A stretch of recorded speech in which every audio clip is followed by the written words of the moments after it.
Hi சிநேகிதியே.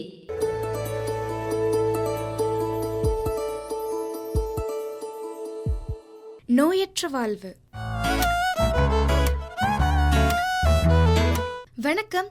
Akashvani 720 kilohertz 101.4 பண்பலையில் hi ஸ்நேகிதே நிகழ்ச்சி தான் கேட்டுட்டு இருக்கீங்க. நம்ம ஒரு வருஷத்துல நிறைய நாட்களை உலக அளவில் ஒரு தினமாகவும் தேசிய அளவில் ஒரு தினமாகவும் கொண்டாடுறோம். அந்த மாதிரி ஜூலை 1 நம்ம என்ன நாளாக கொண்டாடுறோம் அப்படின்றது உங்களை யாருக்கா தெரியுமா? தெரிஞ்சிருந்தா ரொம்ப சந்தோஷம்.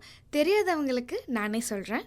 ஜூலை 1 அதாவது இன்னைக்கு தேசிய மருத்துவ தினமாக கொண்டாடப்படுது. அதாவது நேஷனல் டாக்டர்ஸ் டே. இது உங்களுக்கு ஆல்ரெடி இந்த நாளை தெரிஞ்சிருந்ததுன்னா சூப்பர். ஆனால் இன்னைக்கு நாளை நம்ம ஏன் தேசிய மருத்துவ தினமாக கொண்டாடுறோம் அப்படிங்கிற ரீசன் உங்களுக்கு தெரியுமா? தெரிஞ்சிருந்தா ஓகே, தெரியாதவங்க தெரிஞ்சுக்கோங்க.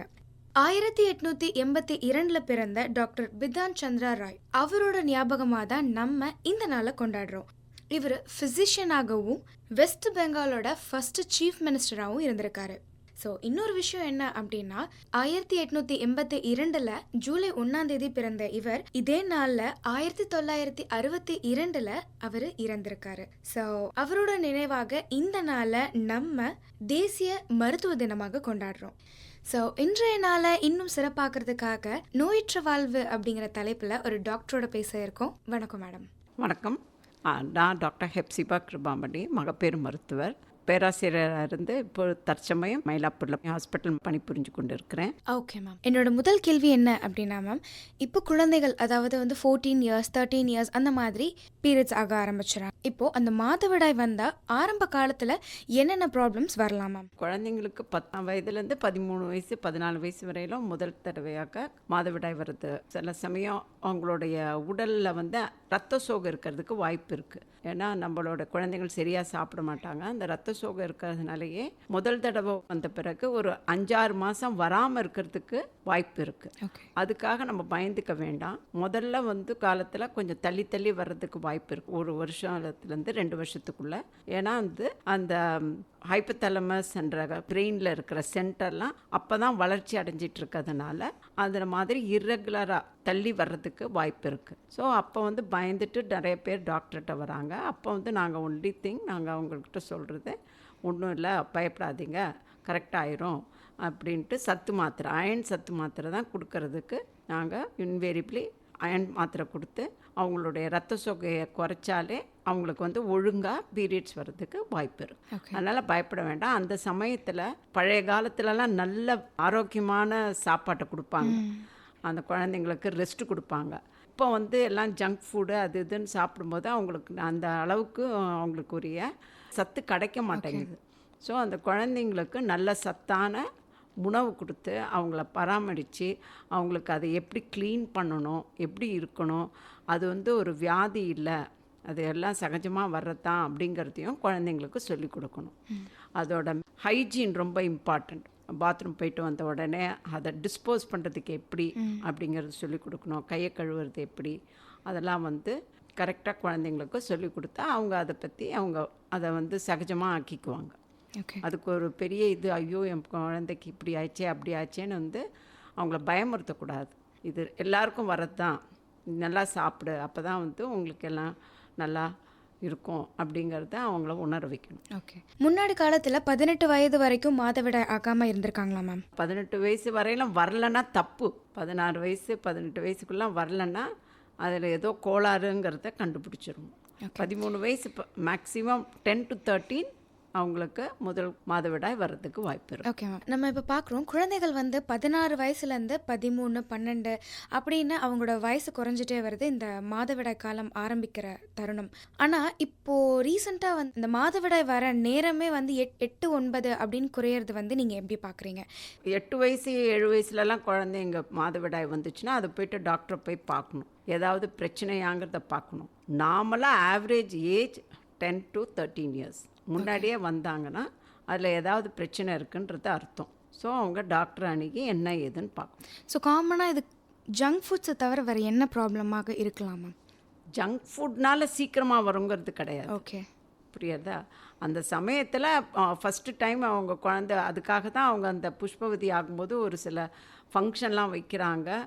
அதை வந்துட்டு அவங்களுக்கு அந்த குழந்தைங்களுக்கு நல்லா ரெஸ்ட்டு கொடுத்து நல்லா சாப்பாடு எதுக்கு கொடுக்குறாங்கன்னா, அவங்க வந்து நல்லா ஒரு இந்த சக்தி இருக்கணும், இதெல்லாம் தாங்குகிற சக்தி.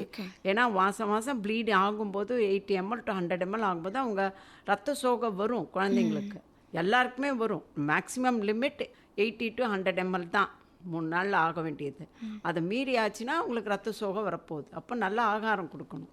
ஓகே. அப்போ அவங்களுக்கு பிரச்சனை வராமல் இருக்கிறதுக்கு வாய்ப்பு இருக்கும். ஸோ நீங்கள் ஆரம்ப காலத்தில் குழந்தைங்களுக்கு வந்து லேட்டாக பீரியட்ஸ் வரும், நாள் கணக்கில், வாரக்கணக்கில், மாத கணக்கில் கூட தள்ளி போகும் அப்படின்னு சொல்லியிருந்தீங்க. ஸோ இதுவே ஒரு 19 வயசு 20 வயது பெண்களுக்கு வந்து அவங்களுக்கு வர பீரியட்ஸ் வந்து ஒரு 2-3 மாதம் தள்ளி போய் அவங்களுக்கு பிசிஓடி, பிசிஓஎஸ் அந்த மாதிரி சில விஷயங்கள் இருக்கிற பட்சத்தில் அதை எப்படி நம்ம க்யூர் பண்ணுறது, அதை எப்படி நம்ம வராமல் தடுக்கிறது, அப்படியே வந்திருந்தாலும் அதை எப்படி நம்ம ரிவர்ஸ் பண்ணுறது மேம்? பிசிஓ பாலிசிஸ்டிக் ஒவேரியன் சிஸ்டம்ன்றது வந்து ஹார்மோன் சேஞ்சஸ்னால வருது. ஆனால் அது எப்போ வருது அப்படின்னா உடன் பருமன் இருக்கும்போது தான் அங்கேருந்து தான் அந்த ஹார்மோன்ஸ் எல்லாம் செக்ரீட் ஆகுது. இன்சுலின் ரெசிஸ்டன்ஸ்னு சொல்லுவோம். அதுதான் மூல காரணமே. அதுக்காக தான் வருது அந்த பாலிசிஸ்டிக் ஓவேரியன் டிசீஸ். அப்போ வந்து அவங்க வந்து உடன் பருமனை குறைக்கணும், உடற்பயிற்சி செய்யணும். அதில் வந்து பிசிஓவில் ஒல்லியாக இருக்கிறவங்களுக்கு கண்டுபிடிக்க முடியுது. எல்லாருக்கும் ஒழுங்காக மாதவிடாய் கரெக்டாக வந்து கரெக்டாக 3 நாள்லேயும் 4 நாள்லேயும் நின்றுடுச்சுன்னா அதுக்காக வேண்டி தனியாக வைத்தியம் பண்ண வேண்டாம். ஓகே. அவங்களுக்கு வந்துட்டு இப்போ உடன் பருமனாக இருக்கும், ஒரு 6 மாதம் வராமல் இருக்கும், தொடர்ந்து 10 நாள் போகும், இல்லை 2 மாதத்துக்கு ஒருக்கா வந்து 2 நாள் தான் இருக்கும். அந்த மாதிரி இர்ரெகுலராக இருக்கும்போது அதை ரெகுலரைஸ் பண்ணணும். ரெகுலரைஸ் பண்ணுறதுக்கு மாத்திரையெல்லாம் இருக்குது. பட் என்னென்னா அது லைஃப் லாங் டிசீஸ், அது அப்படியே கரையாது. ஓகே. அது மூல காரணமே ஹார்மோன். ஸோ இவங்களுக்கு பிற்காலத்தில் சக்கரை வியாதி வர்றதுக்கு வாய்ப்பு இருக்குது, பிபி வர்றதுக்கு வாய்ப்பு இருக்குது, கொலஸ்ட்ரால் வர்றதுக்கு வாய்ப்பு இருக்குது, அப்புறம் கர்ப்பத்தில் கேன்சர் கூட வர்றதுக்கு வாய்ப்பு இருக்குது. அவங்க அந்த உடற்பருமனை குறைக்கலைன்னா இதெல்லாம் வந்து ஜாஸ்தியாகிறதுக்கு வாய்ப்பு இருக்குது. So ma'am, next question. இப்போது சில பேர் பார்த்தீங்கன்னா, அதாவது அவங்க ஃபஸ்ட்டு பீரியட்ஸ் ஆகிற வரைக்குமே ஒரு நார்மல் வெயிட்டில் இருக்காங்கன்னு வச்சுப்போம். அவங்களுக்கு அந்த பீரியட்ஸ் ஆனதுக்கப்புறம், அதாவது அவங்களுக்கு ஃபஸ்ட்டு அந்த ஏஜ் அட்டன் பண்ணதுக்கப்புறம் என்ன ஆகுது அப்படின்னா, சில பேர் வந்து ரொம்ப ஒபீஸ், லைக் ரொம்ப வெயிட் போட்டுடுறாங்க. அதுக்கான காரணம் என்ன மேம்? மாதவிடாய்க்கும் வெயிட்டுக்கும் சம்மந்தமே கிடையாது. உங்களுடைய உடல் பருமனுக்கு காரணம் உணவு, உடற்பயிற்சியின்மை தான். ஓகே, இது ரெண்டும் ஒழுங்காக இருந்ததுனாலே மாதவிடாய் ஒழுங்காக வரும். உடன் பருமன் இருந்தாலே உங்களுக்கு மாதவிடாய் கரெக்டாக வராது. ஸோ எல்லா டைம்லேயும் அவங்க வந்து உடல் பயிற்சி ரொம்ப முக்கியம். ஸோ பிஃபோர் மேரேஜ், அதாவது 27, 28 அந்த மாதிரி மேரேஜ் பண்ணுறாங்க அப்படின்னா கல்யாணத்துக்கு முன்னாடியே எந்த மாதிரி செக்அப், டெஸ்ட் எல்லாம் எடுக்கணும் மேம்? பிஃபோர் மேரேஜ் ஒரு மருத்துவரிடம் போய் கலந்து ஆலோசனை பண்ணுறது ரொம்ப நல்லது. ஏன்னா அவங்களோட குரூப் முதல் கண்டு RH டைப் இருக்கான்னு தெரிஞ்சுக்கலாம், அவங்களுக்கு ரத்த சோகை இருக்கான்னு தெரிஞ்சுக்கலாம். சில பேருக்கு இருதயத்தில் சில கோளாறு இருக்கலாம், சில பேருக்கு வலிப்பு வர்றதுக்கு வாய்ப்பு இருக்குது, சில பேருக்கு மன அழுத்தம் இருக்கிறதுக்கு வாய்ப்பு இருக்குது, சக்கரை வியாதி இருக்கிறதுக்கு வாய்ப்பு இருக்குது. அப்படிலாம் இருக்கும்போது அவங்க ஆலோசனை கேட்கும்போது அதெல்லாம் வந்து வைத்தியம் பண்ணி, இப்போ வந்து அவங்களுக்கு இயற்கையாகவே குழந்தை பிறந்ததுலேருந்தே ஒரு இருதயத்தில் ஒரு குறைபாடு இருக்குது அப்படின்னா அதை ஆப்ரேஷன் பண்ணிக்கிட்டு குழந்தை பெற்றுக்கிறது நல்லது. ஓகே. அப்போ அவங்களுக்கு வந்து அந்த அளவுக்கு பாதிப்பு வராது. அப்புறம் சக்கரை இருக்குது அப்படின்னா அவங்க அந்த லெவலை குறைக்கணும். 200 சொச்சம் இருக்கும்போது அவங்க கன்சீவ் ஆனால் கூட குழந்தைகளுக்கு பிரச்சனை. அதை வந்து ஒரு 120க்கு கொண்டாந்து அதுக்கப்புறம் அவங்களுக்கு வந்து குழந்தை பிறக்கிறது நல்லது. சில சமயம் வலிப்புக்கு 4-5 மாத்திரை சாப்பிடுவாங்க. அதெல்லாம் வந்து குறைச்சி சிங்கிள் டோஸ் ஆக்கி அப்புறம் கல்யாணம் பண்ணிட்டு குழந்தை பெற்றுக்கிறது நல்லது. ஸோ எல்லாருமே ஒரு ஜென்ரல் செக்கப் போயிட்டு டாக்டரோட கலந்து ஆலோசனை பண்ணுறது ரொம்ப நல்லது. இது வந்து ரூல்ஸ் இருக்காங்க மேம், லைக் வந்து நீங்கள் பிஃபோர் மேரேஜ் இந்த செக்கப்லாம் பண்ணிட்டு தான் நம்ம கல்யாணம் பண்ணணும் அப்படிங்கிற மாதிரி இப்போ பண்ணிட்டு அது நம்மளா வகுத்துக்கிற வழிமுறை தான். இல்லை, உங்கள்கிட்ட அந்த மாதிரி பர்சன்ஸ் வராங்களா அப்படின்னு கேட்குறேன் மேம் நான். இப்போ கொஞ்சம் அவேர்னஸ் இருக்குது. ஓகே. இப்போ கொஞ்சம் விழிப்புணர்ச்சி இருக்குது. சரி மேம். ஸோ லேட் மேரேஜஸ்னாலே வந்து குழந்தை பெற்றுக்கிறதுல நிறைய பிரச்சனை இருக்குது அப்படின்னு சொல்கிறாங்க மேம். ஸோ 30+ நம்ம கல்யாணம் பண்ணிக்கிறோம் அப்படின்னா என்னென்ன கான்சிக்வன்சஸ் ஃபேஸ் பண்ணுவோம் மேம்? ஸோ 35 வயசுக்கு மேலே குழந்தை பிறக்கும்போது தாய்க்கும் பாதிப்பு இருக்கும், குழந்தைக்கும் பாதிப்பு இருக்கும். அந்த காலத்தில் தான், அந்த 35 வயசு அந்த சமயத்தில் தான் தாய்மார்களுக்கு ரத்த கொதிப்பு, சக்கரை வியாதி எல்லாமே வரும். அப்புறம் அவங்களுக்கு இயற்கையாக ஏதாவது ஒரு தைராய்டோ என்னவோ இருந்ததுன்னா அதெல்லாம் ஜாஸ்தி ஆகிறதுக்கு வாய்ப்பு இருக்குது. கர்ப்ப காலத்தில் நிறைய சிக்கல்கள் வரும். அதனால் குழந்தை பிறக்கிறதுலேயும் கஷ்டம் இருக்கும், ஆப்ரேஷன் பண்ணி எடுக்க வேண்டிய நிலைமை வரும். குழந்தையும் பார்க்கும்போது குழந்தைங்களுக்கு வந்து வளர்ச்சி குறைச்சலாக இருக்கிறதுக்கு வாய்ப்பு இருக்குது. மரபணுக்களுடைய பிரச்சனைகள் வர்றதுக்கு வாய்ப்பு இருக்குது. எவ்வளோவுக்கு 35 வயசுக்கு உள்ளார குழந்தை பெற்றுக்கிறது ரொம்ப நல்லது. நார்மல் ஏஜ் மேரேஜை விட லேட் மேரேஜஸில் வந்து நம்ம இந்த குழந்தை பெற்றுக்கிற கான்சிக்வன்சஸில் வந்து ஃபெர்டிலிட்டி சென்டர் அப்படின்னு போகிறோம்ல மேம், அதை பற்றி சொல்லுங்கள் மேம். வயசாகும்போது நம்மளுடைய ஃபர்டிலிட்டி குறையிறதுக்கு வாய்ப்பு இருக்குது.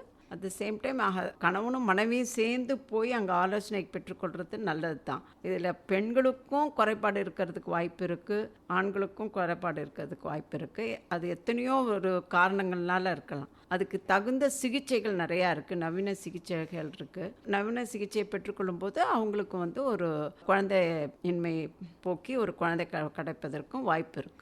ஸோ இப்போ இந்த லேட் மேரேஜஸில் என்ன மாதிரி விஷயங்கள் அவங்க செய்கிறதுனால அந்த குழந்தை பெற்றுக்கிறதுல எந்த ப்ராப்ளம்ஸும் இல்லாமல் இருக்கும் மேம்?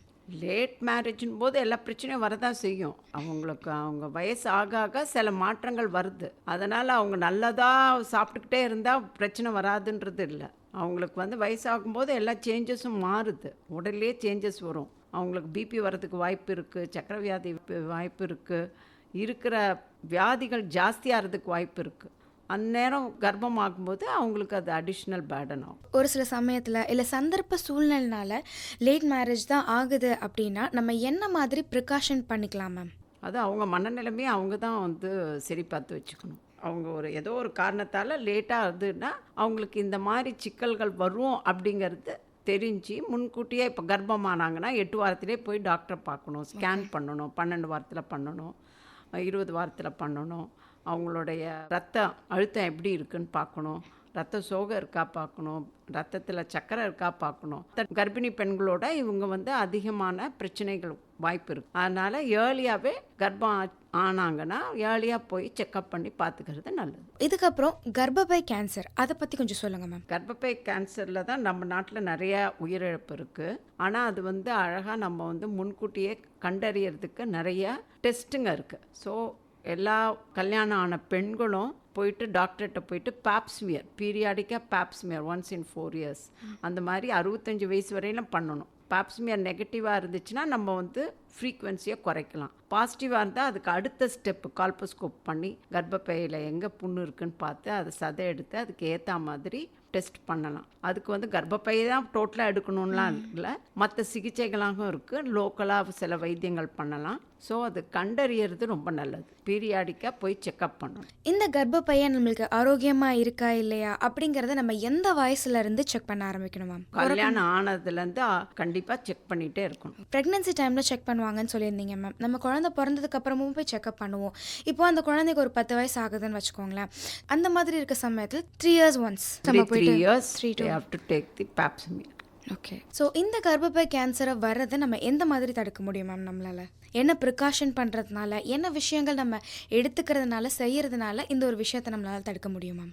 இப்போ வந்து கேன்சர் சர்விக்ஸுக்கு தடுக்கிறதுக்கு தடுப்பூசிலாம் வந்துருச்சு. ஓகே.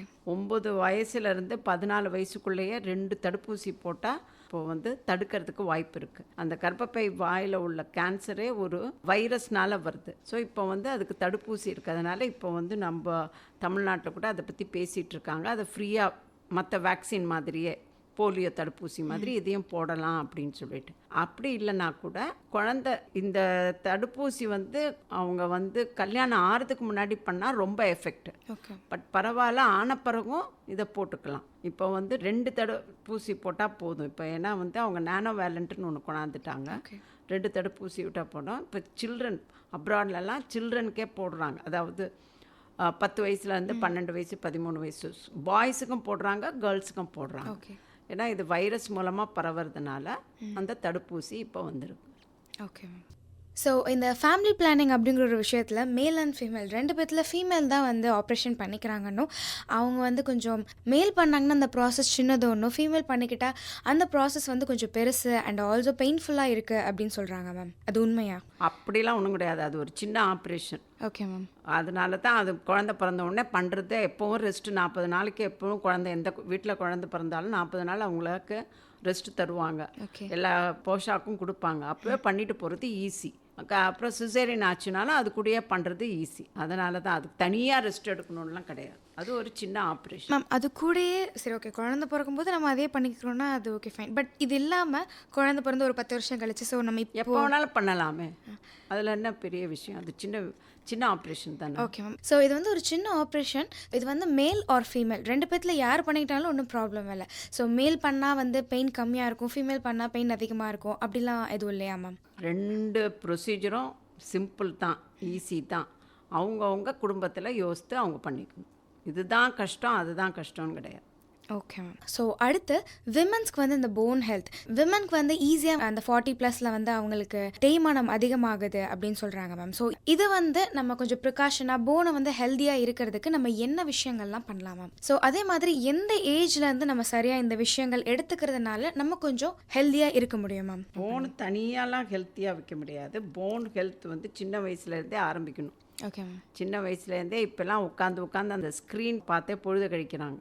அந்த ஸ்க்ரீன் டைமை குறைக்கணும், நடக்க ஆரம்பிக்கணும், உடற்பயிற்சி பண்ணணும். எல்லா காலத்துலேயும் கண்டிப்பாக 40 வயசு வரையிலும் 60 வயசு வரையிலும் கூட நடக்கணும்னு சொல்கிறோம். எல்லா காலத்துலேயும் நடக்க சொல்கிறோம். சின்ன சின்ன எக்ஸசைஸ் பண்ணி தான் ஆகணும். அந்த போன் மாஸ் எப்போ ஜாஸ்தியாக இருக்குது அப்படின்னா 40 வயசு போல் இருக்குது. அதுக்கப்புறம் அது தன்னால் குறைய ஆரம்பிச்சிடும். இந்த குறைய ஆரம்பிக்கும் போது தான் ஃப்ராக்சர்லாம் வரும். ஃப்ராக்சர் வரும்போது அவங்களால நடக்க முடியாது, அப்புறம் பெட் ரிட்டன் ஆகும். பெட்டில் இருக்கும்போது மற்ற வியாதியெல்லாம் வந்து ரொம்ப பிரச்சனைக்கு உள்ளாரும். ஸோ அடுத்து ஃபீமேல்ஸ்க்கு வந்து இந்த பிரஸ்ட் கேன்சர், இந்த பிரஸ்ட் கேன்சர் அப்படிங்கிற ஒரு விஷயம் வந்து பெண்களுக்கு எந்த வயசுலேருந்து ஆரம்பமாகுது, நம்ம அது எப்போலேருந்து செக் பண்ண ஆரம்பிக்கலாம் மேம்? ஆல்சோ நம்ம அது என்ன மாதிரி செல்ஃப் செக்அப் பண்ணி நம்ம அதை கண்டுபிடிக்க முடியும் மேம்? கேன்சர் எல்லா வயசுலேயும் வரும், சின்ன வயசில் கூட வரும், 17-18 வயசு குழந்தைங்களுக்கு கூட வரும். ஆனால் வந்து நம்ம வந்து எப்படி சீக்கிரமாக கண்டுபிடிக்கலான்னா செல்ஃப் பிரஸ்ட் எக்ஸாமினேஷன். மாதத்தில் ஒரு தடவை நம்மளுடைய மார்பகத்தை குளிக்கும்போதோ கண்ணாடி முன்னாடி இருந்தோ பார்த்து எல்லா பக்கமும் 4 பக்கமும் பார்க்கணும். 2 பிரஸ்ட்டும் ஒரே சைஸில் இருக்கா பார்க்கணும். அந்த காம்பு கரெக்டாக இருக்கா, அது ஒரு சில சமயம் உள்ளார போயிருக்கும், ஒரு சில சமயம் ஸ்டீல் வரும், பிளட்டு வரும். அது கூட அது பார்க்கும்போது நம்ம அக்கிள் பகுதியும் சேர்த்து தடவி பார்க்கணும், ஏன்னா கிளான்ஸ் சில சமயம் அங்கே இருக்கும். ஓகே. ஸோ அந்த self breast examination is the best to, நம்மளுடைய உடலை நம்மளுக்கு தான் தெரியும். சீக்கிரமாக நம்ம வந்து கட்டியோ புண்ணோ பிளட் வர்றதோ நம்ம சீக்கிரமாக கண்டுபிடிச்சிடும். சீக்கிரமாக வர்றதுக்கான காரணம் எதாவது இருக்கா மேம்? இந்த ஹேபிட்ஸ்லாம் பண்ணுறதுனால இப்போ வந்து பிரஸ்ட் கேன்சர் என்ன ஆகுதுன்னா உடல் பருமன்னாலேயே வருது. ஓகே. அதை தவிர வேறு காரணங்கள் எதாவது மற்ற காரணங்கள் ஃபேமிலியில் இருந்துச்சுன்னா வரும். ஓகே. ஃபேமிலி ஹிஸ்ட்ரியில் வழிமுறையாக வர்றதுக்கும் வாய்ப்பு இருக்குது. Okay ma'am. அடுத்து விமனுக்கு வந்து இந்த 45+ வந்து மெனோபாஸ் அப்படிங்கிற ஒரு விஷயம் வர்றதுனால அவங்க நிறைய ப்ராப்ளம்ஸ் ஃபேஸ் பண்ணுறாங்க. அதை பற்றி கொஞ்சம் சொல்லுங்கள் மேம். ஸோ நம்ம இந்தியர்கள் வந்து சீக்கிரமாக மெனோபாஸ் ஆகும்.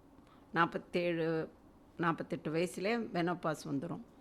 ஸோ அப்போ வந்து வாழ்நாள் வந்து ஜாஸ்தியாக இருக்குது. இப்போல்லாம் பார்க்கும்போது எல்லோரும் ஒரு 60-70 வயசு வரையிலும் சகஜமாக இருக்காங்க. ஸோ 1/3 பகுதி நம்ம வந்து மெனோபாஸ் நின்ன பிறகு தான் பெண்கள் இருக்காங்க. ஸோ அவங்களுக்கு இந்த போன் தேய்மானம் ஜாஸ்தி இருக்கும். ஸோ அவங்களுக்கும் நாங்கள் அதே தான் சொல்கிறோம், விட்டமின் டி, கால்சியம் 40 வயசுலேருந்து சாப்பிட்டாகணும். ஏன்னா பால், கீரை அதிலெல்லாம் கால்சியம் இருக்குது. அந்த அளவுக்கு நம்ம சாப்பிட்றோமான்னு தெரியல. விட்டமின் டி நம்ம ஊரில் நல்லா வெயில் கொளுத்துனாலும் அந்த சமயம் நம்ம போகிறதில்ல. 10லேருந்து 2 மணி வரையிலும் தான் அது நம்மளுடைய உடலை ஊடுருவி போகும். அப்போ போகிறது கிடையாது. எங்கே போனாலும் ரிமோட்டு, ஏசி இதே தான் இருக்குது. ஸோ விட்டமின் டி, கால்சியம் கண்டிப்பாக சாப்பிட்ணும். பால் வகையானது, தயிர், யோகாட்லாம் ரொம்ப நல்லது, அதை சாப்பிட்றது நல்லது. சின்ன மீன் அதெல்லாம் ரொம்ப குட் ஃபார் ஹெல்த். ஸோ அந்த போனை பாதுகாக்கிறது வந்து இந்த சப்ளிமெண்ட்ஸ் கண்டிப்பாக வேணும். அது தன்னால் வந்து இதாகாது, ஏன்னா குறைய தான் ஆரம்பிக்கும். அதனால தான் அவங்களுக்கு தகுந்த அரை மணி நேரம் நடக்கிறதே பெரிய உடற்பயிற்சி அந்த வயசில். அதுக்கப்புறம் அடுத்தது இந்த ஹார்மோன்ஸ்லாம் குறைஞ்சிடுறதுனால, ஈஸ்ட்ரஜன்ற ஹார்மோன்ஸ் குறையிறதுனால இருதய நோய் வர்றதுக்கு வாய்ப்பு இருக்குது. ஸோ அவங்களுக்கு வந்து இருதய நோய் வரலாம். அதுக்கப்புறம் ஒரு சில பேருக்கு வந்து இந்த கழுத்தை சுற்றி திடீர்னு ஒரு வேத்து கொட்டும், ஒரு சூடான உணர்வு வரும், ஹாட் ஃப்ளஷ்ன்னு சொல்லுவோம். அதுக்கெல்லாம் வந்து வைத்தியம் இருக்குது. டாக்டர்கிட்ட இது என்ன, எங்கள் அம்மாவுக்கும் இப்படி தான் இருந்தது, எங்கள் பாட்டிக்கும் இப்படி தான் இருந்ததுன்னு சொல்லிட்டு நிறையா மக்கள் அதை வந்து ஒரு இதுவாக எடுத்துக்கிறது இல்லை. ஆனால் வந்து அதுக்கெல்லாமும் வைத்தியம் இருக்குது, மாத்திரை இருக்குது. அதுக்கப்புறம் அடிக்கடி சிறுநீர் போகணும். சில சமயம் அடி இறங்குற மாதிரி இருக்கும். ஸோ வந்து தும்மலோ இரும்பலோ இருந்தால் அடக்க முடியாது. இதுக்கெல்லாமும் வந்து வைத்தியம் இருக்குது. அதெல்லாமும் போய் பார்த்துக்கணும். ஆக்சுவலி அவங்க 60 வயசு 65 வயசு இருக்கும்போது மொத்தமாக வீட்டில் யாருக்காவது ஃப்ராக்சர் இருந்ததா அவங்களுக்கும் வர்றதுக்கு வாய்ப்பு இருக்குது. ஓகே. ஸோ இப்போ நடக்கும்போது அதெல்லாம் வந்து நல்ல செருப்பு முதல் கொண்டு கொஞ்சம் நல்லதாக செருப்பு போட்டுக்கணும். வழுக்கிற இடத்துக்கு போனால் பார்த்து நடக்கணும். எங்கேயாவது கைப்பிடி இருந்தால் அதை பிடிச்சின்னு நடக்கிறது பெட்டர். அந்த மாதிரி இதெல்லாமும் கொஞ்சம் அவங்க அனுசரித்து பார்த்துக்கணும். ஓகே. ஸோ பெண்களுக்கு இப்போ வெளியிடத்துல வேலைக்கும் போய் வீட்லேயே வேலையும் பண்ணும்போது நிறைய நேரங்களில் அவங்களுக்கு வந்து நிறைய ஸ்ட்ரெஸ் டிப்ரெஷன்ஸ் இருக்கும்போது பெண்களுக்கு உடலில் என்னென்ன ப்ராப்ளம்ஸ் வரலாம் மேம்? மன அழுத்தம் தான் வரும். ஸோ இந்த ஒரு ஸ்ட்ரெஸ் டிப்ரெஷனால் ஆர்கன்ஸ் ஏதாவது பாதிக்கப்படுமா மேம்? வந்து உங்களுடைய என்ன சொல்கிறது, உங்களுடைய அகத்தின் அழகு முகத்தில் தெரியும். வந்து மன அழுத்தம் வரும்போது உங்களுக்கு வந்து இந்த மாதிரி சோகமாக உட்காந்துருப்பாங்க, யாரோடையும் பேச மாட்டாங்க, அது மாதிரி சாப்பிட்றத குறைச்சிக்குவாங்க, இல்லை ரொம்ப ஓவராக சாப்பிடுவாங்க. அந்த மாதிரி அப்போ நீங்கள் சாப்பிடாமல் இருக்கும்போது ரத்த சோகம் வரப்போகுது. ஓவராக சாப்பிடும்போது உடன்பருமன் வருது, சக்கரை வியாதி வரும், இதெல்லாம் வரும். சில பேர் டிப்ரெஷனில் நிறைய சாப்பிடக்கூட செய்வாங்க. சில பேர் சாப்பிடாமல் இருப்பாங்க, யார் கூடயும் பேச மாட்டாங்க, எதுலேயும் இன்ட்ரெஸ்ட் காமிக்க மாட்டாங்க. ஸோ மன அழுத்தத்தை வந்து தவிர்க்கிறதுக்கு அவங்களாம் முயற்சி செய்யணும். கூட அவங்க வந்து மனநல டாக்டருங்களோட ஆலோசனை பண்ணி சில மாத்திரைகளை சாப்பிட்டாலும் நல்லது தான். இப்போது நம்மளுக்கு கர்ப்பப்பை எடுத்துட்டதுக்கப்புறம் என்னென்ன மாதிரி பிரச்சனைகள்லாம் வரலாம் மேம்? அவங்க வந்து கர்ப்பப்பையில பிரச்சனை இருக்கிறதுனால தான் எடுத்திருக்காங்க. அதனால் வந்து தனியாக அதுக்குன்னு வரப்போகிறது கிடையாது. என்ன சொல்லுவாங்க, நான் வந்து வெயிட் போட்டுட்டேன், கர்ப்பப்பை எடுத்ததுனால வெயிட் போட்டேன். கர்ப்பப்பை எடுக்கிறதுக்கும் வெயிட்டுக்கும் சம்மந்தம் இல்லை. இவங்க ரெஸ்ட் எடுக்கிறேன் ஒரு வேலையே செய்யாமல் பெட் மேலேயே படுத்துன்னு இருந்தாங்கன்னா சாப்பிட்டு வெயிட்டு தான் போட போகுது. கர்ப்பப்பை எடுக்கும்போது நாங்கள் வந்து 60 வயசுக்கு மேலே தான் சினைப்பையும் சேர்த்து எடுப்போம். அதுக்கு முன்னாடி எடுக்க மாட்டோம். சினைப்பையில் தான் ஈஸ்ட்ரஜன் வருது. கர்ப்பப்பையில் எடுக்கிறதுனால நம்மளுக்கு அதோட வேலை முடிஞ்சிடுத்துன்னா அது பிரச்சனை கொடுக்குது அப்படின்னா அது இருந்து பிரயோஜனம் கிடையாது. அதனாலேயே நிறையா பேர் ரத்த சோகையோட 4 கிராம் ரத்த சோகையோடலாம் வராங்க. இது நின்றுடும் வேற நினச்சிக்குவாங்க, இன்னும் கொஞ்சம் நாளில் நின்றுடும், அதனால் தள்ளி போட்டுகிட்டே இருப்பாங்க. அவங்க மாதம் நிறையா உதிரம் போகிறதுனால ரத்த சோகையில் வந்து சேர்றாங்க. ஸோ விமன் வந்து அவங்களோட ஹெல்த்தையும் மெட்டபாலிசத்தையும் மெயின்டைன் பண்ணிக்கிறதுக்கு என்ன மாதிரி ஹேபிட்ஸ் ஃபாலோ பண்ணலாம் மேம்? விமன் மட்டும் இல்லை, மென்னும் தான். நல்ல பழக்க வழக்கங்கள், நல்ல ஆரோக்கியமான உணவு, நல்ல உடற்பயிற்சி, நல்ல எண்ணம் எல்லாம் இருந்துச்சுன்னா கண்டிப்பாக அவங்களுடைய உடல் நலமும் நல்லா இருக்கும். அடுத்து லேட்டாக மேரேஜ் ஆகிற காரணத்தினால லேட்டாக குழந்தை பிறக்கும்ல மேம். ஸோ அந்த மாதிரி டைமில் குழந்தைக்கும் அம்மாக்கும் என்னென்ன மாதிரி பிரச்சனை வரலாம் மேம்? ஸோ குழந்தைக்கும் பாதிக்கிறதுக்கு வாய்ப்பு இருக்குது. குழந்தைங்களுடைய உறுப்புகள் பாதிக்கிறதுக்கு, மரபணுக்களோடைய பிரச்சனைகள் வர்றதுக்கு வாய்ப்பு இருக்குது. அம்மாவுக்கு ரத்த கொதிப்பு, சக்கரை வியாதி, குறப்பிரசம் வர்றதுக்கு வாய்ப்பு இருக்குது. பேபிக்கு வந்து உடல் வளர்ச்சி கூட எஃப்ஜிஆர்னு சொல்லுவோம், ஃபீட்டல் க்ரோத் ரெஸ்ட்ரிக்ஷன் ஆல்சோ வர்றதுக்கு வாய்ப்பு இருக்குது. அதுக்கப்புறம் ஆப்ரேஷன் பண்ணி குழந்தை எடுக்க வேண்டிய கட்டாயம் வர்றதுக்கு வாய்ப்பு இருக்குது. இல்லை ஆயுதம் போட்டு எடுக்க வேண்டியது இருக்குது. பட் குழந்தைங்க பாதிக்கப்பட்டிருக்கா இல்லையாங்கிறதுக்கு நிறைய ஸ்கேன் பண்ண வேண்டியது இருக்குது. 8 வாரத்தில் ஒருக்க, அதுக்கப்புறம் 12 வாரம், 18 வாரம், 20 வாரத்தில் பண்ணினா நம்ம வந்து குழந்தை நல்லா இருக்கா இல்லையான்றது தெரியும். அப்படியே ஒரு சந்தேகம் இருந்துச்சுன்னா அதை வந்து குழந்தை வயிற்றுக்குள்ளே இருக்கும்போதே ரத்த பரிசோதனை பண்ணி, குழந்தையோட ரத்த பரிசோதனை பண்ணி குழந்தையோட நல்லா இருக்கா இல்லையா அதோட தன்மை, அதாவது சில குறைபாடுகளுக்கு வந்து குழந்தை வயிற்றுக்குள்ளே இருக்கும்போதே சில வைத்தியம் பண்ண முடியும். இப்போ அதுக்கு வந்து இருதயத்தில் பீட் தனியாக இல்லை, குறைச்சலாக இருக்குது அப்படின்னும் போதெல்லாம் பண்ணலாம். அதே இது ஒரு கால் கொஞ்சம் டிஃபார்ம்டாக இருக்குது அப்படின்னா பார்த்துட்டு அது வந்து ஒன்றும் குழந்தையோட உயிருக்கு வராது, அது வளர்கிறதுக்கு வாய்ப்பு இருக்குது. இதே இது சிலது வந்து அவங்களுக்கு வந்து மரபணுத்தில் பிரச்சனை இருக்குது, அதை வந்து கன்ஃபார்ம் பண்ணலாம். குழந்தை வயிற்றுக்குள்ளே இருக்கும்போதே பிளட் எடுத்து கன்ஃபார்ம் பண்ணலாம். கன்ஃபார்ம் பண்ணும்போது நாங்கள் வந்து டாக்டர்ஸ் வந்து அவங்கக்கிட்ட ஆப்ஷன் கேட்போம். குழந்தை வச்சுக்கிறதுக்கு வாய்ப்பு இருக்கா, இல்லை கரு கலைச்சிடலாம், அந்த மாதிரியும் அவங்க முடிவெடுக்கிறதுக்கு வாய்ப்பு இருக்குது. குழந்தை நல்லா இருக்கா இல்லையா அப்படிங்கிறது குழந்தை வயிற்றுக்குள்ளே இருக்கும்போதே இப்போ கண்டுபிடிக்கிறதுக்கு நிறைய வாய்ப்புகள் இருக்குது. நிறையா ஹை எண்ட் மிஷின்லாம் இருக்குது. முந்தி வந்து குழந்தை பிறந்த பிறகு தான் கண்டுபிடிப்போம். இப்போ வயிற்றுக்குள்ளே இருக்கும்போதே கண்டுபிடிக்கலாம். அதுக்கு உண்டான வைத்தியம் பண்ணுறதுக்கு வாய்ப்புகள் இருக்குது. Okay ma'am. ஓகே, இப்போது நிறைய பேர் நைட் ஷிஃப்ட் பார்க்குறாங்க மேம். எஸ்பெஷலி விமன்ஸும் இப்போ வந்து நைட் ஷிஃப்ட் பார்க்க ஆரம்பிச்சிட்டாங்க. ஸோ இப்போ ஆஃப்டர் மேரேஜ் இப்போ நைட் ஷிஃப்ட் அப்படிங்கிற விஷயத்தை நம்ம பண்ணுறோம் அப்படின்னா, இது பேபின்ற ஒரு விஷயம், அதாவது வளர்க்குறதாக இருக்கட்டும், இல்லை பெற்றுக்கணும்னு நினைக்கிறவங்களாக இருக்கட்டும், இந்த ஒரு விஷயத்தை எவ்வளோ பாதிக்குது மேம்? நைட் ஷிஃப்ட்டு அந்த காலத்துலேருந்தே போலீஸ்காரங்களாம் பார்த்துட்டு தான் இருக்கிறாங்க. நைட் ஷிஃப்ட்டுன்னும் போது அவங்க வந்துட்டு அவங்க வீட்டில் கொஞ்சம் சப்போர்ட் இருக்கணும்.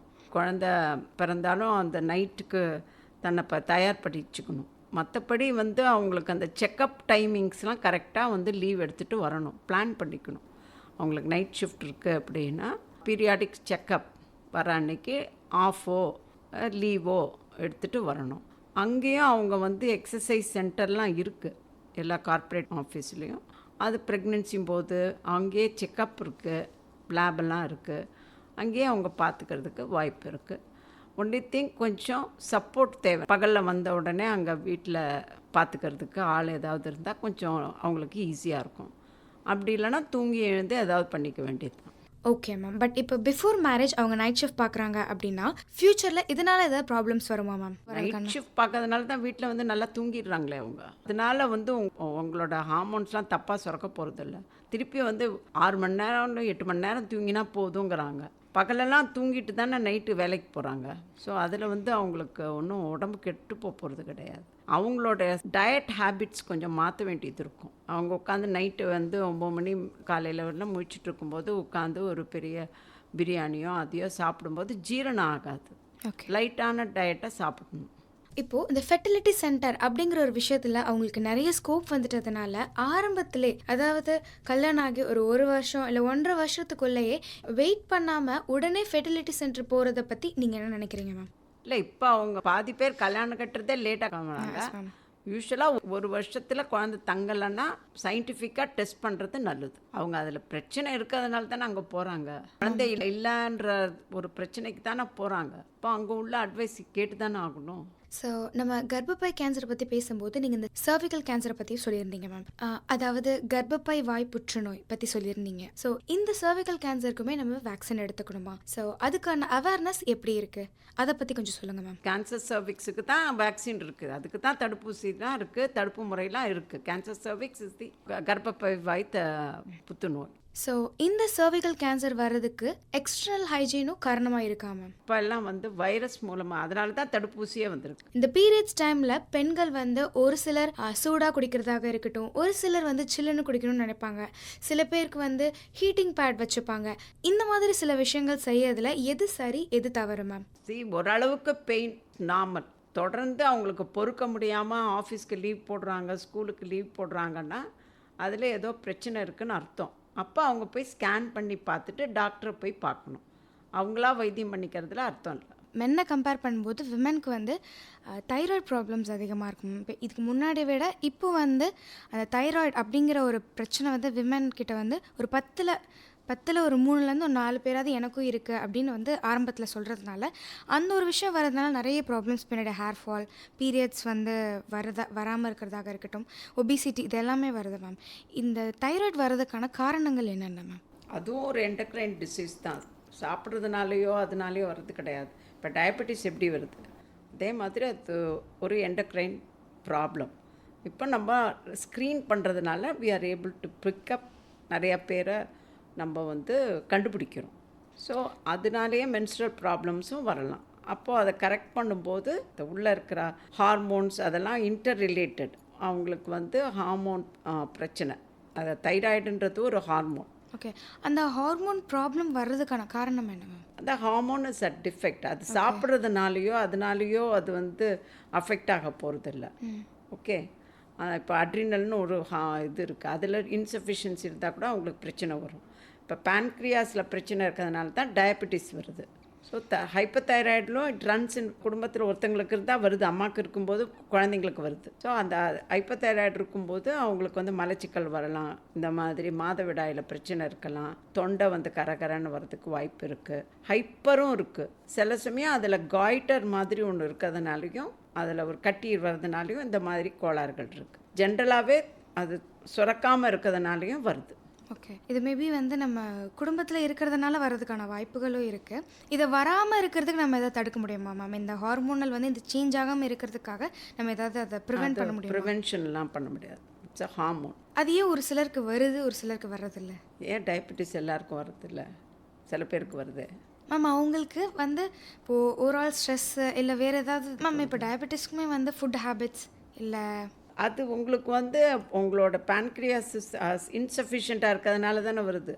ஓகே, ஸோ அந்த மாதிரி தைராய்டுக்கு எந்த ஒரு விஷயமும் இல்லை. லைக் அது ஒரு ஹார்மோனல் இம்பேலன்ஸ் அப்படின்னா அது கண்டிப்பாக hormone which is not imbalance இல்லை, நாட் சஃபிஷியன்ட், குறைச்சலாக இருக்குது. அது பை பர்த்டே அப்படி இருக்குமா மேம்? இல்லை அதை சரி பண்ணுறதுக்கான நம்ம அம்மாவுக்கு ப்ரெக்னென்சியில் இருக்கும்போது குழந்தைக்கு வர்றதுக்கு வாய்ப்பு இருக்கும். ஸோ இப்போ அது ப்ரெக்னென்சியில் நம்ம அதை ஒரு லெவலில் வைக்கணும். ஒரு காலகட்டத்திலையும் செக் பண்ணுவோம். அது குறைச்சலாக இருந்ததுன்னா மாத்திரை கொடுக்கணும்.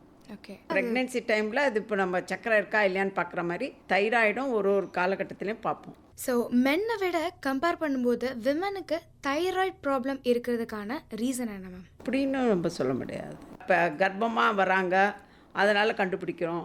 மாதவிடாய் காலம் தள்ளி வரும், அப்போ செக் பண்ணுறோம். அதனால் பெண்ணுக்கும் நிறையா பேருக்கு இருக்கிறதுக்கு வாய்ப்பு இருக்குது. அவங்களுக்கு வந்து ஸ்லோ லீடராக இருப்பாங்க, ஸ்லோவாக பண்ணுவாங்களா இருக்கும். அவங்கள போய் செக் பண்ணிங்கன்னா அவங்களுக்கும் இருக்குமா இருக்கும். ஓகே, இந்த தைராய்டு அப்படிங்கிறத வந்து நம்ம எப்படி பார்த்தோன்னா கண்டுபிடிக்கிறது மேம்? கொஞ்சம் ஸ்வெல்லிங் வச்சு கண்டுபிடிக்க முடியாது. ஸ்வெல்லிங் வந்து அவங்களுக்கு அதில் தைராய்டில் கட்டி இருக்கும், அதனால் பிரச்சனை போது தான் ஸ்வெல்லிங் இருக்கும். அந்த ஹார்மோன் லெவலில் வேரியேஷனாக இருக்கும்போது ஸ்வெல்லிங்லாம் இருக்காது. ஓகே மேம், அதை எப்படி நம்ம கண்டுபிடிக்கிறது மேம்? பிளட் டெஸ்ட்டில் தான் கண்டுபிடிக்க முடியும். இப்போ யூஸ்வலாகவே இது ஒன்லி ப்ரெக்னென்சி டைமா இல்லை வந்து அதுக்கு முன்னாடி வர்றதுக்கான வாய்ப்பு இருக்கா? எப்போ வேணாலும் இருக்கும், நம்ம கண்டுபிடிக்கிறத பொறுத்து இருக்குது. அடாலசன்ஸ் பீரியட்லேயே இருக்கலாம். நம்ம பிளட் டெஸ்ட் பண்ணும்போது கண்டுபிடிக்க முடியும். வேறு என்ன மாதிரியான சிம்டம்ஸ் வச்சு நம்ம? சிம்டம்ஸ் வந்து இந்த மாதிரி குறைச்சலாக இருந்துச்சுன்னா மலச்சிக்கல் வரும், மாதவிடாய் தள்ளி வரும், வெயிட் போடும். அதே இது அதிகமாக சுரந்தா வந்து ரொம்ப ஒல்லியாக இருப்பாங்க, அதிக பசி எடுக்கும், கண் கொஞ்சம் பெருசாக தெரியும். அந்த மாதிரி சிம்டம்ஸ் குழந்தைங்களுக்கு இருந்துச்சுன்னா பண்ணுவாங்க. ஓகே, ஸோ இந்த மென்ஸ்ட்ரல் ஹைஜீனில் வந்து இப்போ நிறைய பீப்புள்ஸ் வந்து சானிட்டரி பேட்ஸ் யூஸ் பண்ணிகிட்ருக்காங்க மேம். ஒரு சிலர் வந்து மென்ஸ்ட்ரல் கப்பு யூஸ் பண்ணுறாங்க, சில பேர் டேம்பூன்ஸ் யூஸ் பண்ணுறாங்க. ஸோ இந்த 3 விஷயத்தில் எந்த விஷயம் என்விரான்மெண்ட்டுக்கும் ஒரு பர்சனுக்கும் சேஃப்னு நீங்கள் நினைக்கிறீங்க மேம்? ஆக்சுவலி இப்போ வந்து என்வாயன்மெண்ட்டு பார்க்கும்போது பார்த்தா cup will be better. But cup நம்ம செட்டப்பில் நிறைய பேர் அது ஒத்துக்க மாட்டாங்க. ஏன்னா அன்மேரிட் பீப்புளுக்கு கொஞ்சம் வைக்கிறது கஷ்டம், அதை வந்து தப்பாக நினச்சிக்கிறதுக்கும் வாய்ப்பு இருக்குது. அதனால் அது வந்து டிஸ்போசபிள் இது இருக்குது, அது கொஞ்சம் கப்பு யூஸ்ஃபுல்லாக தான் இருக்குது. மற்றபடி நம்ம வந்து அதை டிஸ்போஸ் கரெக்டாக பண்ணணும், அந்த டயப்பரெல்லாம். ஸோ இந்த டேம்பூன்ஸ் அப்படிங்கிறது வந்து ஒரு பெரிய டேபு இருக்குது மேம், அதை நீங்கள் எப்படி பார்க்குறீங்க? டேபும் கப்பும் சேம் டைம் தான். அவங்களோட மனநிலைமை பொறுத்து தான் இருக்குது, அவங்களோட சொசைட்டியில் எப்படி ஒத்துக்கிறாங்கன்றது பொறுத்து இருக்குது. ஸோ உங்ககிட்ட வர பேஷண்ட்ஸ் கிட்ட இந்த மென்ஸ்ட்ரல் கப்புக்கான அவேர்னஸ் எப்படி இருக்குது மேம்? பசங்க கிட்ட அவேர்னஸ் ஜாஸ்தியாக இருக்குது. அவங்க அம்மா எல்லாரும் பயந்துக்குவாங்க. ஸோ உங்களோட பேஷண்ட்ஸ் கிட்ட நீங்கள் வந்து இதை யூஸ் பண்ணுங்க அப்படின்னு சொல்லி நீங்கள் ரெஃபர் பண்ணுவீங்களா மேம்? ரெக்கமெண்ட் பண்ணுறதுன்றதில்ல, எது அவங்களுக்கு கன்வீனியன்ட்டோ அவங்க இதில் அந்த கஷ்டம் பிரகாரம் அவங்களுக்கு எதுவோ அதுதான் better to advice. We cannot force இதுதான் வேணும் அதுதான் வேணும். மேம் இந்த மென்ஸ்ட்ரல் ஹைஜீன் பற்றி சொல்லுங்கள் மேம். நம்ம ரீப்ரொடக்டிவ் ஆர்கன் ஹைஜீனாக வச்சுக்கிறதுக்கு என்னென்னலாம் பண்ணலாம்? நீங்கள் அது வாஷ் பண்ணணும், உங்கள் கையை வாஷ் பண்ணணும். மற்றபடி யூரின் போயிட்டு வந்தாலும் திருப்பி நல்லா வாஷ் பண்ணணும். காமன் டாய்லெட் யூஸ் பண்ணும்போதும் வாஷ் பண்ணணும். மற்றபடி ரீப்ரொடக்டிவ் ஆர்கன் வந்து உள்ளார இருக்க போகிறது. நீங்கள் அந்த மென்ஸ்ட்ரல் பீரியடில் நீங்கள் அடிக்கடி உங்களுக்கு சோக்கார மாதிரி இருந்தால் you have to change it. அதை அப்படியே வச்சு அப்படியே சுற்றிட்டு இருக்க இதெல்லாம் நல்லதில்லை. இந்த மென்ஸ்ட்ரல் ஹைஜீனில் வந்து ஆஃப்டர் நம்ம பீரியட்ஸ் அப்போ நம்ம வாஷ் பண்ணுறோம் அப்படின்னா அதுக்குன்னு தனியாக ஒரு லிக்விட் நம்ம யூஸ் பண்ணோம் அப்படிங்கிறது நெசசரியா? இப்போ யூஸ்வலாக டாய்லெட்டில் சோப்பு இருக்கும் இல்லையா, அந்த சோப்பை கையை தானே வாஷ் பண்ண போகிறீங்க. இல்லை நம்ம கை கேட்கல, நம்ம வாஷ்ரூம் போகிறோம் அப்படின்னா இதுக்குன்னு தனியாக லிக்விட் வாங்கி நம்ம யூஸ் பண்ணணும் அப்படிங்கிறது நெசசரியா அப்படின்னு கேட்குறேன். Not necessary. Ordinary soap we can use it, not a separate, not must. Just warm water itself is enough. When there is a derangement then you can use. Daily use க்கு எதுக்கு அது வேணும்? Okay ma'am, எல்லா கேள்விகளும் கேட்டேன்னு நினைக்கிறேன். Okay, எல்லா கேள்விகளுக்கும் ரொம்ப அழகா தெளிவா விளக்கம் கொடுத்தீங்க ma'am. Thank you ma'am. Thank you. Thank you. So இன்னைக்கு தேசிய மருத்துவ தினத்தையொட்டி பெண்களுக்கு மாதவிடாய் ஆரம்பிக்கிற காலத்துல என்ன பிரச்சனைகள் வரும், அவங்க 20 வயசுல 25ல கல்யாணத்துக்கு முன்னாடி கல்யாணத்துக்கு அப்புறம் அப்படின்னு மெனோபாஸ் அதையும் தாண்டி நிறைய விஷயங்கள் நம்ம இந்த நிகழ்ச்சியில டாக்டர் ஹெப்சிபா அவர்களுடன் பேசி தெரிஞ்சுக்கிட்டோம். மக்கள் எல்லாருமே நீங்க இதை கேட்டிருப்பீங்க அப்படின்னு நான் நம்புறேன். உங்களுக்கும் இந்த ஒரு நிகழ்ச்சி ரொம்ப உதவியா இருந்திருக்கும் அப்படின்னு நினைக்கிறேன். நோயற்ற வாழ்வு. தேசிய மருத்துவ தினத்தை முன்னிட்டு டாக்டர் ஹெப்சிபா அவர்களுடன் நேர்முகம் கேட்டீர்கள். உடன் உரையாடியவர் ராஜஸ்ரீ.